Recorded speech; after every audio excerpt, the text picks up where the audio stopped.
Hello, welcome to Chair Bekaert's GovCon podcast, where we discuss current government contracting trends, compliance matters, and best practices to guide federal contractors forward. My name is Eric Poppe. I'm a managing director with Chair Bekaert's team, government contract consulting team, and with me today is Todd, a director in our government contracting practice. Todd has over 20 years of experience in operations, working at government contractors, large and small. So Todd, thanks for joining me today. Happy to be here, Art. Thanks for asking. Do you want to give a quick, this is your first podcast, do you want to give a quick background on yourself? Yeah, definitely. I've been in the government contracting space for over 20 years. I started out in compliance, regulatory compliance. I was in corporate accounting. I've done forward pricing rates, disclosure statements, incurred cost submissions, and then I moved into P&L line management, and I've been in operations for well over 15 years of my career. So I was at Northrop Grumman and Task for 17, and I was at a small company for about 6 years before I came to Cherry Bekaert 2 years ago. That is awesome. Tons of experience for this topic. I know you and I, when just talking about current clients and prospects and some of the current engagements that we have going on, have hit on this topic a few times already. So I'm pumped that you'll be joining, that you're joining for this podcast today. So today we're talking about budgeting and forecasting for government contractors. You know, we're getting close to year end, very close to the holiday season. Right now, for tons of companies, you either started your budgeting process for FY24 already, or you are in the midst of it and you're going through the approval process. So our thoughts were, let's have a podcast, discuss some, major items to consider when thinking about the budgeting process, things to consider that are important for government contractors that might be more unique to GovCons versus other industries. So very excited for us to jump in on that. So with that, Todd, what should GovCons be considering during year end and moving into the next calendar year with this process? Yeah, I mean, it's definitely a now thing. The larger the contractor, the earlier the process starts. I think for some of the smaller contractors, they may just be embarking on the process, but it's definitely a look back at what you've done this past year so far. So you want to look at year-to-date performance. What are some of the trends that you've seen? What are some of the things that have gone well? What are some of the areas that need improvement? So you know what those things are and kind of get a good status and barometer of where you're at currently. And then it's how do you leverage that information as you launch into the next year's budgeting process? And it's a lot of things. It's depending on a lot of things: contract types, where you are in the contract life cycles, what's coming up in the future that you know about relative to pipeline, recompetes, all those things come into play here. So we're really looking at, historical, how we've done month to week, or really month to month, quarter to quarter, till we're at now. Mm-hmm. Current considerations of where we're at year to date, those last few month variants, and then now we're getting into our future state in that forecast aspect. So, let's talk top line to bottom line through reviewing the operating plan, including indirect rates, which I feel like a lot of times clients and prospects that we're working with, they're really, a lot of times I feel like they're just like, oh, I need my provisional rates for the next contract year, especially if you're an emerging small business of sorts. But let's talk through top line to bottom line, some high level considerations used to construct the budget. Do you want to start us off with revenue? Yeah, I would. I just back up for just 1 second on Eric. Is like, I think taking the top line, bottom line approach and looking at the entire operating plan, I think is really kind of the best way to start the process. I mean, lots of people look just at revenue, right? I'm just going to do an annual operating plan. I'm just going to look at revenue and profitability, but there's a lot more to it. And we'll walk through all those pieces. I think it's really important. But from a revenue perspective, I mean, we want to look at, what's been the flavor of the revenue generated so far, right? What relative to line of business, customer, contract type, and looking at all those different, how are we performing relative to those different metrics, right? So then within that, it's taking a look at the variances that we've encountered along the way in the current year's performance, where have we run into variance, and doing some real good variance analysis. So we can employ some root cause analysis techniques to kind of figure out what's going on and how do we course correct if there's course corrections necessary. And that's really kind of contract dependent. If we're burning cool on a T&M, what do we need to do to get it back on track? Where are we relative to deliverables and milestones on fixed price? Where are we relative to ceiling on cost type? Those are some of the things we want to be looking at here, and relatively, and overall, where are we in the life cycle? If it's a 5-year contract, are we in option year 1? So it's kind of business as usual, or is it not? But understanding those base programs and how to project the revenue for those for the next year is really key based on prior performance. Well, and then with that really drives direct labor and hits the staffing considerations for next year. You can start looking at, maybe your LCAP mix and some of your current staff alignment. Are you trying to, with some of your objectives, trying to maybe go, do you have a lot of people that are retiring? Are you trying to go greener? What are those labor mixes? Where are you recruiting from? All those elements that play into it, salary, competitiveness, and just how do you stay, I feel like this is actually one of the huge issues that we talk with clients about, like, what's one of your biggest pain points? And that's, well, staying competitive and attracting and retaining big talent. So being competitive with those salaries, escalations, and what can you escalate to from a labor perspective? And that can be on a contract by contract basis of what can you really withstand? Because if one contract you're kind of at capped out, well, that's going to bleed into overall profitability because you have to make up that escalation, stay competitive some way. And then, growing the more junior folks and training them up to, and potentially maybe make up some of that loss in margin there too. Right. Well, this is an opportunity to engage in real analysis of the staff, Eric, relative to the qualifications for the labor categories, right? Good point. Yep. Am I staffed correctly, and do I need to graduate some folks? So that's where, if your escalation is 3% and you want to give out merit increases in excess of 3%, there could be opportunity for graduating folks within labor categories. It's a key area to look at. So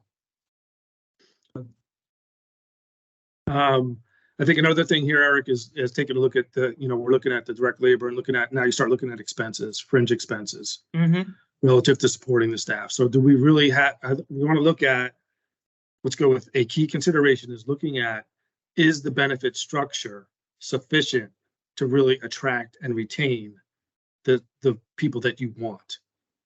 And that's challenging in today's environment. So taking a look at that's really important. Looking at whether the health benefits that you currently offer are competitive, and are you leveraging the size of your corporation and negotiating appropriately or effectively? And then I guess if you're looking at the whole fringe pool holistically and you're looking at attracting and retaining talent, are you offering competitive time off policies? Are you relative to 401? How are you relative to 401k and 401k match? And then just to jump right in here, that healthcare piece, it's always the wild card every year. How much is that going to fluctuate? How much is that going to go up? Really, I feel like it's just been going up, up, up recently. And then I feel like a lot of companies, when they're talking about competitiveness, they're going, hey, I need to attract more talent. I'm kind of capped from a salary standpoint at a certain level, because it might be sometimes even government dictated of years of experience, this ERI report, this labor category, whatever it is. So how do I then bring it in? That benefits is kind of the lever that they use. And to have line of sight into how is that tracked historically from a budgeting standpoint, and going all the way across, and how much carry forward you might have of certain benefits of PTO or sick or things, and how does that track? What are the escalations that play in there? And depending on the contract type and how your margins are, that's an area that definitely could be used to kind of attract good talent. I know we're kind of going down a rabbit hole here for a second, but it's just something that popped in my head. Well, it's kind of the flavor of the talent you're trying to attract. True. It could be that, on that particular contract, the folks that you're trying to hire are of a certain, whatever it is, demographic, let's say, and they're more interested in PTO than they are 401k, or vice versa. It depends on what you're looking for. Yep. But it's dependent upon your contract type and the type of talent that you're trying to recruit or retain. That's a very good point. And then, so from an overhead perspective, that kind of drives, we went through revenue, direct labor, fringe. From an overhead standpoint, it's really, are you managing effectively the project staff and project profitability? And do you have the infrastructure as part of that overhead pool to help support your current base of labor and which drives, of course, the revenue piece and any new work that's going to be coming in? So are your recruiting programs up to snub? Are you managing your talent correctly? Do you have to have any type of security aspects that feed into that pool? So a little bit more of, I feel like a lot of times overhead isn't, you can kind of predict a lot of those variables from an expense standpoint, because usually it's all driven from the denominator. But yeah, that's the next piece to consider. Well, it's interesting there too. It's kind of this, it's similar to Fringe in that, the type of people that you have working on your projects, and what it costs to manage them, right? And if you're talking about kind of a coaching and mentoring of your junior staff and bringing them up through the ranks, this is where you spend your money on training. Yep. Okay. That's where you start to budget for those types of things. So you got to be thinking about that relative. And then also, Eric, what comes in here is this, the notion of customer satisfaction and, some of the scoring mechanisms that customers use, which will tell you where you need to spend your money, right? If they're concerned about your talent, then you got to work on your talent. If they're concerned about your ability to consistently staff, right? I mean, they will tell you basically what they are seeing and invariably tell you what you need to work on. It's a very good point. Very good point.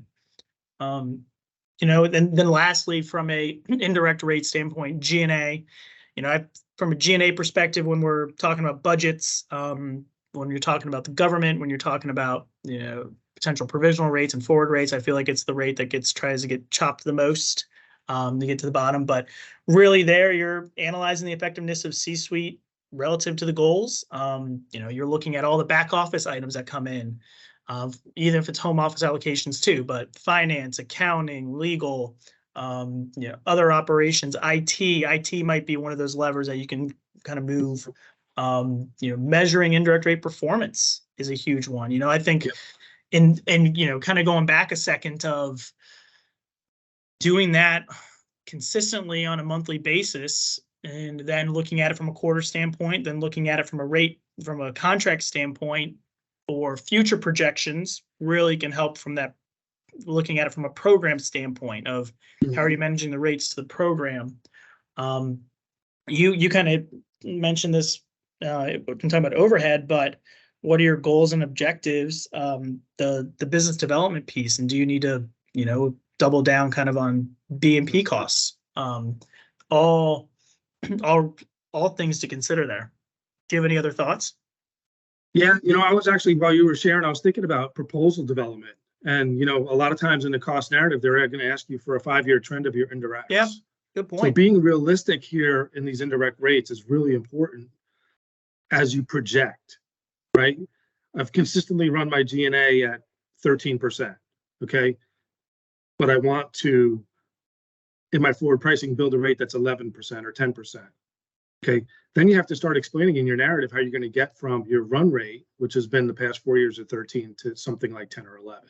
So I think being realistic here is really important about your indirect rates.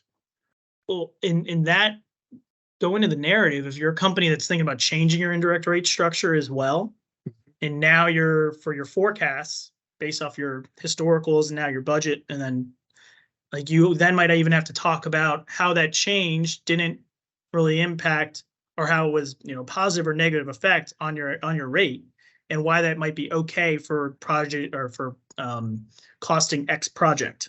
So, there's that aspect too. So yeah, very good point. Yeah, I mean, basically, Eric, everything we've talked about up until now really leads to the bottom line, right? So if you've done all of the necessary activities, you're tracking, you're monitoring, you're course correcting, you're trying to optimize your cost spend, maximize your top line, maximize your profitability. Really, at the end of the day, this should just be fallout of proper operations. So how are you effectively managing your bottom line?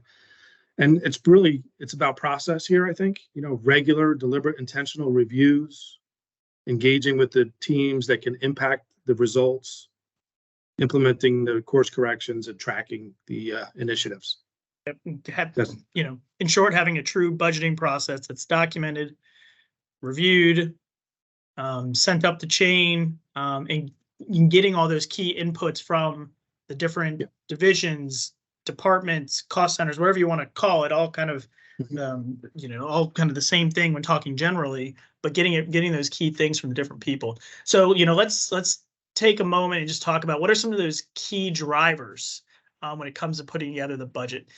Todd, do you mind just taking a quick second and talk about some key areas that clients or companies should be looking at when they're planning their budgets? Yeah, I mean, I think when we're looking forward, we've